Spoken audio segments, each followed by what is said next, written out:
আসসালামু আলাইকুম দর্শক মণ্ডলী, সবাই ভালো আছেন আশা করি। আজকে আপনাদেরকে একটি ফুল সম্বন্ধে ধারণা দেব। যে ফুলটির নাম হচ্ছে, আমাদের এলাকায় বলা হয় টাইম ফুল, আবার অনেক এলাকায় এটিকে বলা হয় দুবলা জাতীয় ফুল। কিন্তু আসলে এটি একটি ফুল গাছ যেটি পরচুলা যাচাই পরিবারের অন্তর্গত। এটি আর্জেন্টিনা, ব্রাজিলের দক্ষিণাঞ্চল, উরুগুয়ে এবং প্রায় সব সময় বাগানে চাষ করা হয়। এর আরও অনেক নাম রয়েছে।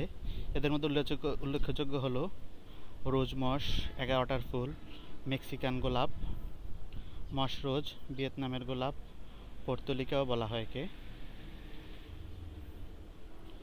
এই ফুলটিকে পাকিস্তানে বলা হয় দোপেহেরি বলা হয়, যার অর্থ বিকেলবেলার ফুল, কারণ এটি বিকেলবেলায় সুন্দর পুষ্পিত হয়।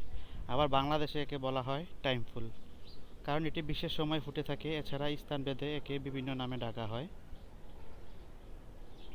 বাংলাদেশের গ্রামে এটিকে ঘাসফুল নামেও ডাকা হয়। ফুলটি দেখতে অনেক সুন্দর। এটির বিভিন্ন কালার রয়েছে, যেমন রয়েছে সাদা, তারপর রয়েছে গোলাপি মেরুন যেটা, তারপর এটা আছে হালকা হলুদ, আরও অনেক কালার রয়েছে, অনেক ভেরিয়েন্ট আছে। আমাদের এখানে 3টি কালার আছে, যেগুলো আমাদের ছাদে লাগানো হয়েছে।